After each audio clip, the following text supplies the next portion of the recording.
You want to know my name? Mm-hmm. Evelyn Davis. I'm Daryl Branch. Don Freeman. Fanny Allen. Cynthia L. Evans. And I will be 99 years old this May 23rd. Hopefully next year I'll be 100. Anything else? That's good. Why did I move to Glenville? Glenville used to be plush, lush, gorgeous, and you knew your neighbors. Now you don't know your neighbors. The sun did not touch you. You had a canopy of trees all the way through. That's right. There was just a lot of playing. That was the entertainment back then. That was what you did. Got a friend and you played. My everyday life. Outdoing each other with the lawns and the flowers and all that kind of stuff.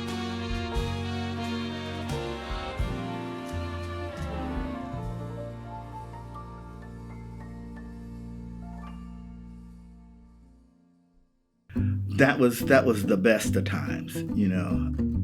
It was a total different atmosphere. It was like the sun was shining. When I first moved here, pleasant. It was like we had everything in the neighborhood. You could walk. We had a small grocery store. Then we had an ice cream store. They sold ice cream, they sold hot dogs, they sold french fries. It was like everything a kid could want. We would take our coupons and take them up to the store and they would give us candy for and stuff. It was like an everyday thing. Every day was exciting. We lived in an apartment on a street called Earl. I have a picture from where my mom is holding me and my sister, and we're standing in front of that building.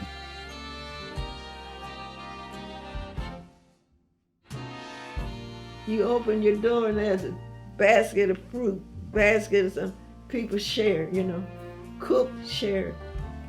You didn't have to worry about a babysitter. Behind that apartment building was a church, and they had an apple tree and a cherry tree. And I remember that was like fruit for days.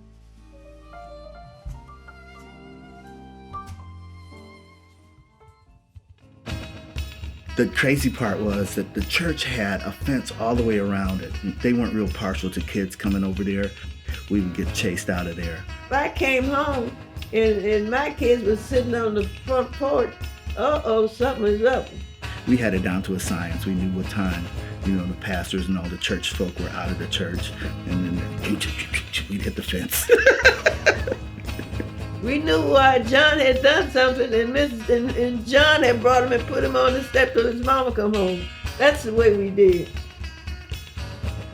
We moved here when I got my first bike. But I got this used bike. I don't know if I liked this bike so much. I wish I had the newer bike. But then when I got on my bike, I was like, wait a minute, this bike is fast. And they were pushing me and nobody taught me how to stop. And then I started riding and I was like, oh my God, I'm riding and I'm cool. And ran right into the fence and got tore up, I was like, but my bike was actually the coveted bike. Everybody, boys and girls, wanted to ride it, but I was like, it was mine, so no. I can still smell the cherry blossoms. Scent memory is powerful, so whenever I smell that scent, it takes me back there, and I'm craving Rainier cherries right now. I had a big space for a garden. In my garden, I had everything. I had collard greens, turnip greens, okra, tomatoes. Well, it was all mine. I could get out there and do what I wanted to do. You knew everybody, you know what I mean? See, I'm going to the store, Davis. You need anything?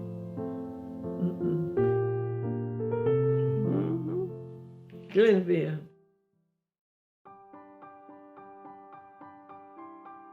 All of the males who were fathers on that street were pretty much like Korean War veterans. So they all had GI Bills and they all bought houses. They all made babies, hence the boomer generation, which I'm a part of. There was just like hordes of kids. When it was time for school, parade of kids going down the street. When school was over, parade of kids going home. So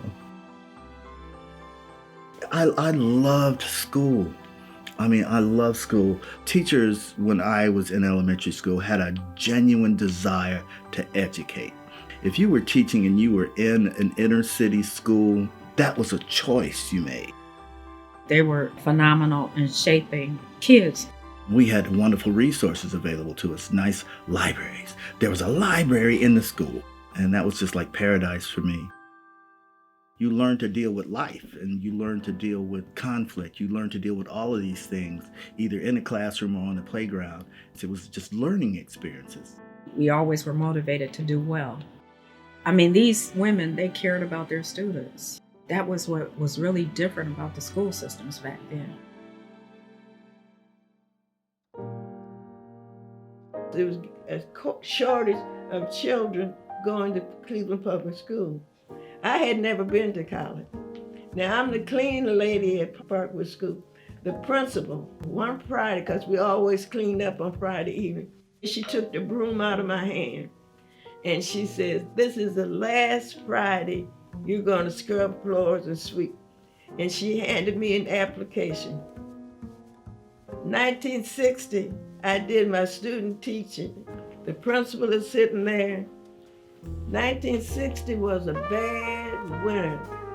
Icicles was hanging from the roof to the ground, as big as me.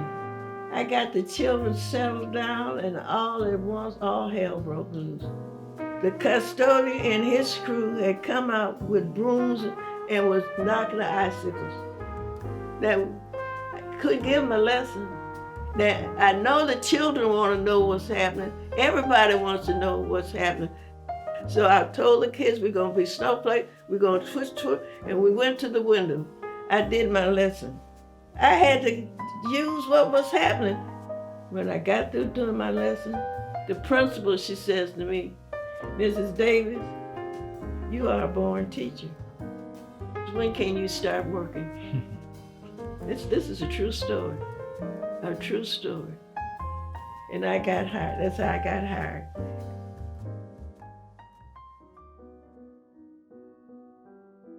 There were still a lot of different races in that area. But the thing that I never understood until way later in life is why I would see these kids during the day and like on the weekend, but I'd never see them in school. And so my thought was, they don't go to school. You know, white kids don't go to school. But what it was white kids didn't go to our school. This neighborhood got so crowded in the mid-60s that the schools weren't big enough to hold us. So what they did was they bused us to other schools in other neighborhoods, but they didn't bus us to these other schools to integrate with these other students in these primarily white neighborhoods. They bused us because of space. They sent the children from Way Park up Murray Hill, knowing good and darn well no blacks wasn't supposed to be on Murray Hill. There's two things that you know, that in the 60s, black people were not welcome in Murray Hill or Collinwood, and that's where these schools were. They sent these children up Murray Hill, and all of them was in this one room. And that was the first time where now the stuff that Huntley and Brinkley was showing me hit home, because now I'm on the bus and the bus is getting rocked. There's people throwing rocks. We don't get to walk into the school at the start of the school day. We're sitting in buses waiting for the bell to ring, and all of the kids that are throwing rocks at the bus and using language that, you know the words. When they would all go into the class, then we would get ushered out of the bus, around the back, into this little classroom where we'd sit, we'd stay. Teacher, Miss White, I remember her telling us, she says, "Well, we're in this school, but this is not our school." Some of the adults was out there throwing objects on the bus. My daughter had long hair. She had to keep it tied up and keep a babushi on because glass would get it. You know, they would throw stuff and bust out the windows and glass would get all in her hair and all that kind of stuff. When they had to get near the school, they would get down on the bus. This happened in Cleveland. This happened in Cleveland. I couldn't wait to get back. I couldn't wait to get back to get home, to where nobody's going to throw rocks at me on 124th Street. You know, it made me want to embrace the community even more. And guess what? And I've said it and I'll say it again, including me. Not a black teacher refused to go into her classroom. Oh, Lord, how much did I tear that school up? I wanted to go to Case Western Reserve because I love the buildings. I love the campus. You know, I said, oh, this is gorgeous. This is where I want to go to college. And I remember going, when I was there, I had never felt so isolated. If you would go to class, and you'd be the only black person in every class. And 1% of the population of the school was black. 1%. And I remember coming out of class, and I was relieved to see black people on the street. And I would speak to everybody, you know, say hello to everybody. Everything I had read, and then coming to this institution, and then seeing how the world actually was, and how school was. If you wanted a better education, and once you finally got there, and then you saw who was actually there, and what you had to compete against, that informed where I wanted to be.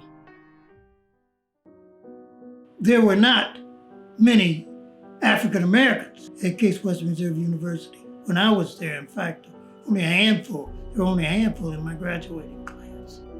I made sure that I graduated with the capability and the credentials necessary to teach in the Cleveland City School District at the time.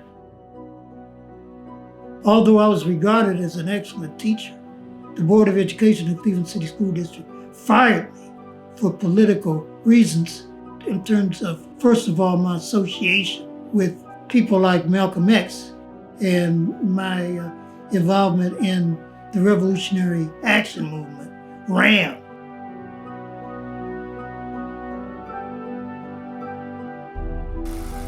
Well, in the summer of 1962, in Philadelphia, in late July, I and Max Stanford Jr. met daily for about a week in a place called H&H and charted the foundation for what became the Revolutionary Action Movement in terms of 1963, which of course was at least 3 years before the Black Panther Party began. That was the time that the movement happened, the civil rights movement and stuff. Everything was happening around that time. That was the era of change. Great change, great change.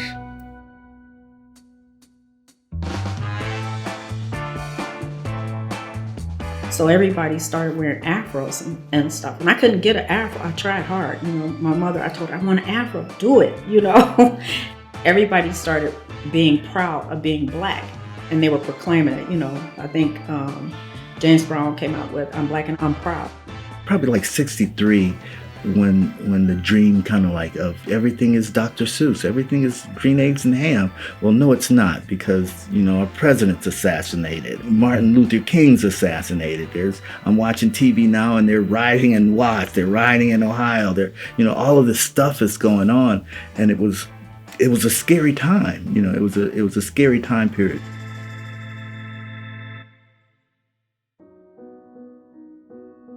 Well, the Glenville shootout occurred July 23rd, 1966.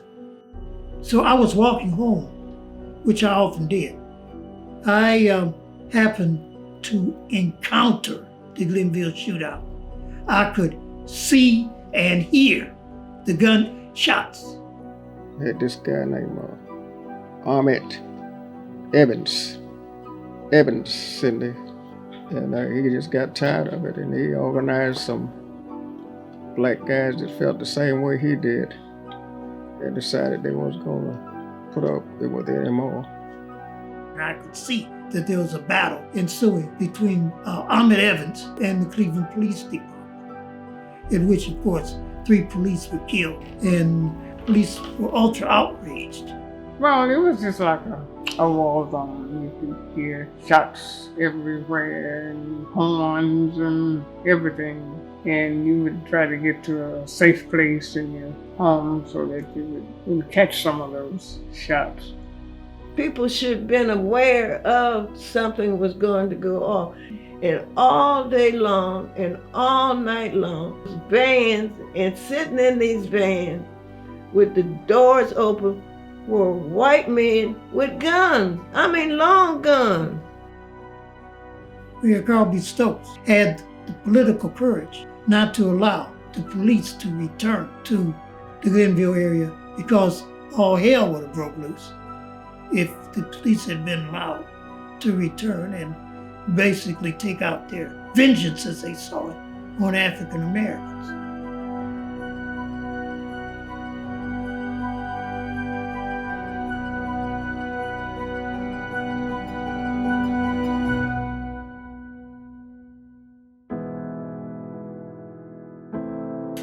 It was the downfall.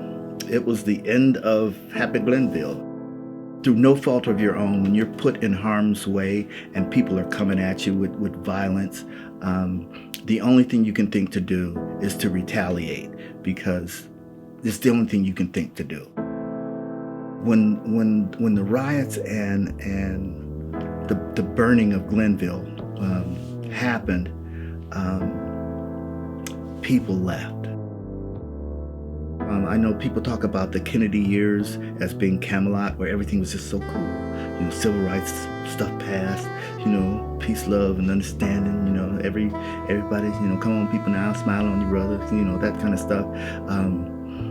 But the reality was some neighborhoods never recovered. Literally on this street, there's 13 houses that house the friends that I grew up with that aren't here. The school that I grew up with, it's not there. The 3 apartment buildings that were my paper route, it's gone. The drugstore, the grocery store, the candy store, the ice cream parlor, the supermarket, the gas station, all gone. They're gone, you know, and it never came back.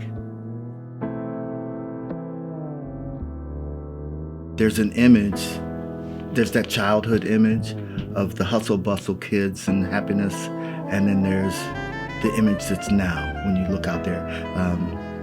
Empty lots, no kids, houses in disrepair, trash, you know, it's just a disappointment.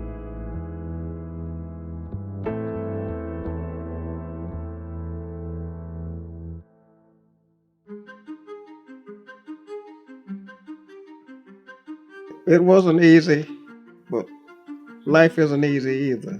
You have to face your challenges and do the best you can without letting your challenges change you. And if you can do that, most times you'll work out okay. I was about doing what I had to do for myself, my family. I didn't exactly look for the ugly stuff. I put my head up high and went on about my business. All neighborhoods have problems. I've had a good life. As they see me on trash day, what I'll do is I have my little grabber thing, and I'll pick up trash. And a kid down the street was mocking me for doing it, and I was like, you know, you live here too. And so the next trash day, he came out, and he says, "Can I use that?" And I said, "Sure." So we pick up trash now on Monday mornings. I think it's a good place to live. I still think it's a good place to live. I like living around the museums. This is like the cultural center of the city. I live in Glenville for one reason, and that's because my mom is still here. You know, I love that woman. I'm comfortable and I love the neighborhood. I decided to stay here because it's where I like to live.